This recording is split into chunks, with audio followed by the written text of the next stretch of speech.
Selamlar dostlar, kanalıma hoş geldiniz. Bu videoda mutasyon sisteminde en sık yapılan ama en az fark edilen hatalardan birini göstereceğim. Aradığımız mutasyon doğru statta geldiğinde eğer yavru erkek yerine dişi gelirse ne yapmalıyız? Soruya genelde kısa cevaplar veriliyor ama asıl önemli olan şey yanlış uygulamanın mutasyon sayacını nasıl şişirdiğini görmek. Bu videoda önce bilinçli olarak yanlış yolu uygulayacağım. Çok kısa sürede nasıl 20'ye 3, 20'ye 7 ve daha yukarılara çıktığını uygulamalı göstereceğim. Ardından aynı senaryoyu doğru yöntemle yapacağız ve temiz şekilde baba erkil mutasyonu nasıl koruduğumuzu net olarak göreceksiniz. Eğer mutasyon serisini gerçekten anlamak istiyorsanız bu video zincirin en kritik halkalarından biri. Başlıyoruz.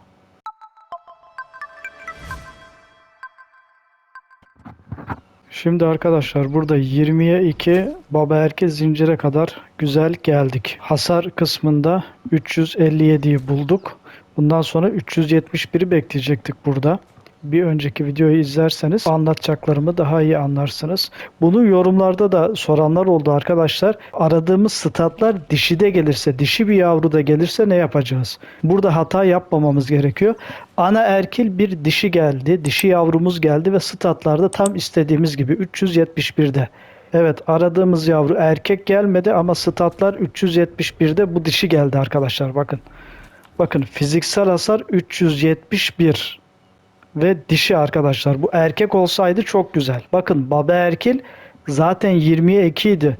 Bu zincirin devam etmesi için bunun 20'ye 3 olması gerekiyordu. Ana erkil tarafında geldi arkadaşlar. Bu dişiyi buraya sokarsak buradaki temiz hattı kirletmiş oluyoruz. Statları 371 olan bir erkek gerekiyor şu anda buraya. 20'ye 3 bir erkek olması gerekiyor.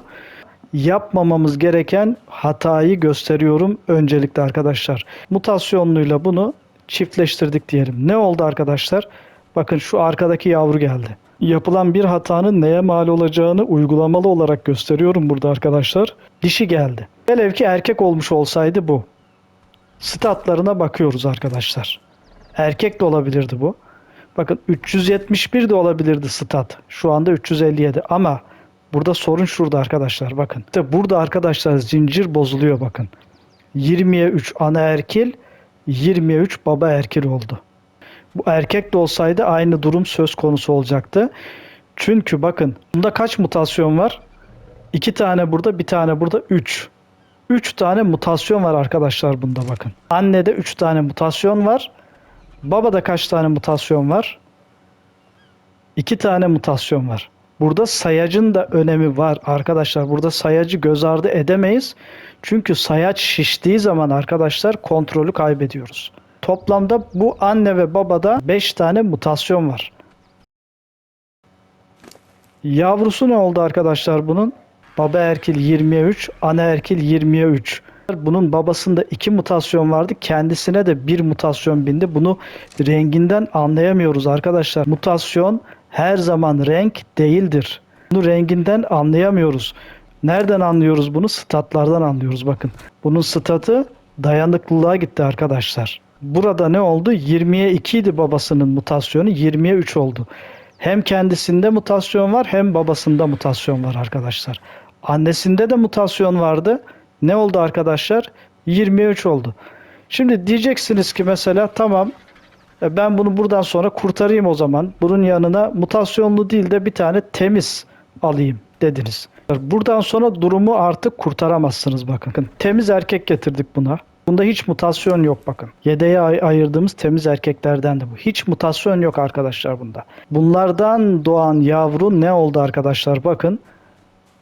Hop, erkek.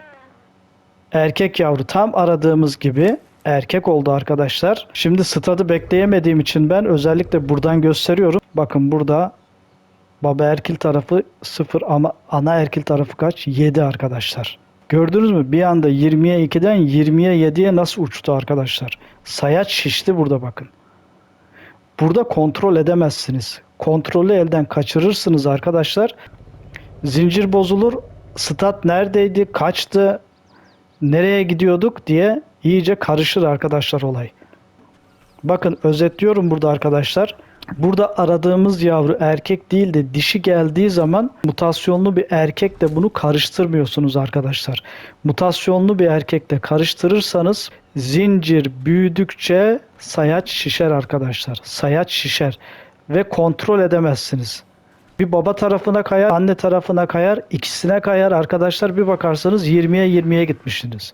2 tur sonra 20'ye 20 olmuş arkadaşlar. Peki yapmamız gereken nedir burada arkadaşlar? Burada yapmamız gerekeni söylüyorum. Bakın bu hattı nasıl temizleyeceğiz ve bu zinciri buradan nasıl devam ettireceğiz? Şimdi bunu anlatıyorum arkadaşlar. Yapmamız gerekeni anlatıyorum şimdi. Ve temiz bir erkekle çiftleştirmemiz gerekiyor. Bakın bunda mutasyon yok. Mutasyon yok bunda. Temiz erkek.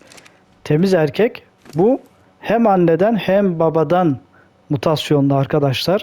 Dişi ama statlar aradığımız yerde 371 olan fiziksel hasarı erkeğe taşımamız gerekiyor arkadaşlar. Çünkü zincire sokacağımız yavru erkek olması gerekiyor. 371 olması gerekiyor ve 20'ye 3 baba erkilden devam edeceğiz arkadaşlar bakın. 2 aşamada kurtaracağız arkadaşlar bunu. Arkadaşlar aramamız gereken nedir burada? Bu ikisinden doğacak olan yavru fiziksel hasarı 371 olacak, erkek olacak arkadaşlar. Şimdi birinci aşamada bunları çiftleştiriyoruz arkadaşlar. Ben bunları çiftleştirdim. Bu ikisinden doğacak olan yavru arkada geldi. Renginden anlaşılmıyor. Arkadaşlar bakın ikisinin rengi de aynı bunların. Renginden anlaşılmıyor arkadaşlar. Mutasyon her zaman renk demek değildir. Mutasyon her zaman renkten anlaşılmaz. Bakın bu sağ taraftaki bu erkek arkadaşlar. Bu Megatherium bunların yavrusu. Bizim buradan beklediğimiz fiziksel hasarın 371 olan erkek gelmesi gerekiyor. Fiziksel hasarı 371 olan erkek geldi arkadaşlar bakın. Bu yavruyu bulduk. Erkek olan yavruyu bulduk. Ama bunun annesinde olduğu için mutasyonlar buradaki sayaç anaerkil tarafına yazıldı arkadaşlar. Biz anaerkil tarafını sürekli 20'ye 0 tutmamız gerekiyordu bakın. Bunu alıp yine bu erkek buldum zaten. Tamam erkek geldi. Anaerkil olması fark etmez deyip bunu zincire sokarsanız yine karışır arkadaşlar bakın. Onun için bunu baba erkile çevirmemiz gerekiyor ki zaten erkek olduğu için arkadaşlar bunun yanına temiz bir dişi getiriyoruz. Bu temiz dişiyle şu an çiftleştiriyorum bakın ben zaten bunları. Temiz dişiden doğacak olan başka bir erkek yavru bekliyoruz arkadaşlar. Bu erkek yavru bu şartları taşıyacak. Baba erkil 20'ye 3, fiziksel hasar 371 olacak. Bunu bekliyoruz. Bunun dışında gelenleri eliyoruz. Dişi gelirse eliyoruz. Ana erkil gelirse eliyoruz arkadaşlar. Tek şartımız burada nedir? Baba erkil 20'ye 3, fiziksel hasar 371 olan bir erkek yavru elde edeceğiz. Şimdi bir tane doğdu arkadaşlar. Bakalım kontrol edelim. Kontrol ediyoruz arkadaşlar. Bakın buraya geldi.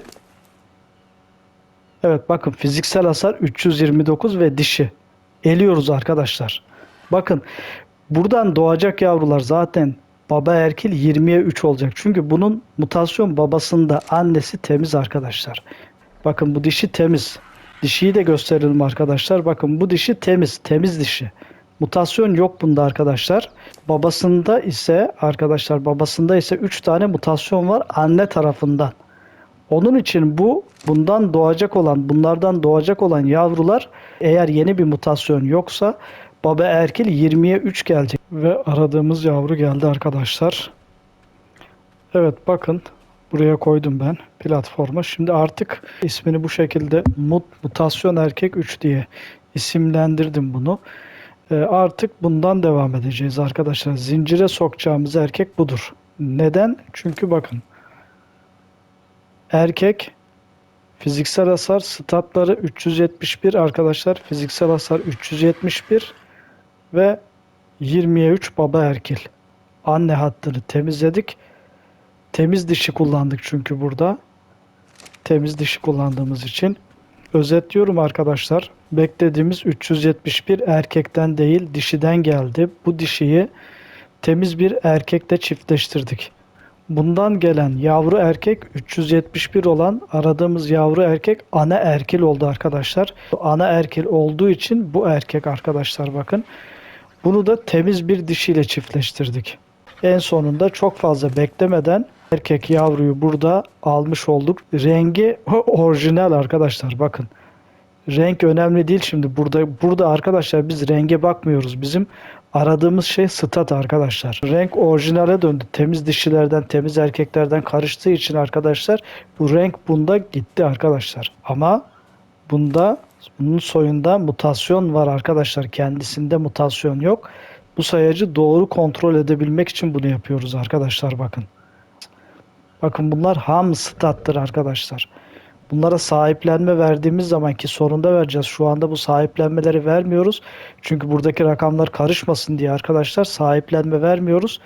Bu sahiplenmeleri de en sonunda verdiğimiz zaman ve bu puanları da girersek arkadaşlar, yani devasa güçlü bir Megataryum elde etmiş olacağız. 20'ye 3 olan baba erkil ve fiziksel hasarı 371 olan erkek yavruyu bu şekilde elde ettik ve bunu zincire sokup yolumuza devam ediyoruz arkadaşlar. Bakın dişiler daima temiz. Oyunun sonuna kadar bu dişiler kalacak arkadaşlar. Dişiler daima temiz kalacak. Dişi hattını bozmuyoruz. Bundan sonra arayacağımız yavru fiziksel hasar 390'a yakın bir seviyeye gelmesi gerekiyor. Erkek ve baba erkil 20'ye 4 olan bir yavru bekleyeceğiz ve zincire bu şekilde devam edeceğiz. Beklediğimiz fiziksel hasar gelip de dişi gelirse yine burada uyguladığımız işlemi, yani temiz erkek ve temiz dişileri kullanarak arkadaşlar bu yavruyu elde edebiliriz. Fiziksel hasar dişide gelirse arkadaşlar. Bu videoda şunu net olarak gördük. Yanlış eşleştirme ile mutasyonlu dişi kullanıldığında sayaçlar çok kısa sürede şişiyor ve zincir kontrol edilemez hale geliyor. Doğru yöntemde ise mutasyonlu dişiyi temiz erkekle, ardından elde edilen yavruyu tekrar temiz dişiyle eşleştirerek mutasyonu baba erkil hatta geri alabiliyoruz. Bir sonraki videoda ise bu işin bir adım ötesine geçeceğiz. Mutasyon sayacını erken doldurmanın neye sebep olduğunu, ana erkil 20'ye 70, baba erkil 20'ye 35 gibi kirli hatlarda neden artık mutasyon gelmediğini uygulamalı olarak göstereceğim. Temiz hat ve kirli hat farkını bu noktada tamamen oturtmuş olacağız. Devam etmek için bir sonraki videoda görüşürüz. Hoşça kalın.